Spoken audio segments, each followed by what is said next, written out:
Hello दोस्तों, नमस्ते, राधे राधे। शिवरात्रि में शंकर पार्वती का फगुआ होली गीत सुना रहे हैं।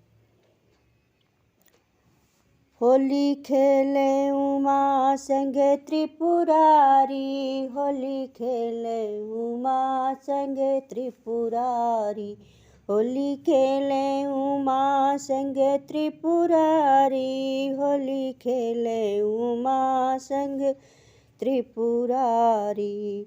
सुलहो सिंगार कैके उमा जेठाड़ भई, सुलहो सिंगार कैके उमा जेठाड़ भई, पिशाच छोड़ले किलकारी, होली खेले उमा संग त्रिपुरारी, भूतवा जे छोड़ले किलकारी, होली खेले उमा संग त्रिपुरारी।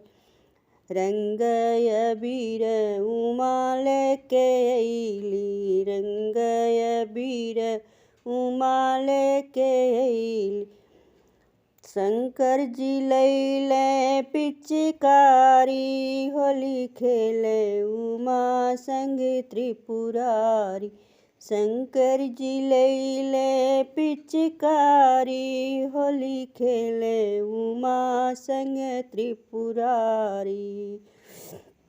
होली खेले उमा संग त्रिपुरारी, होली खेले उमा संग त्रिपुरारी, होली खेले उमा संग त्रिपुरारी, होली खेले उमा संग त्रिपुरारी।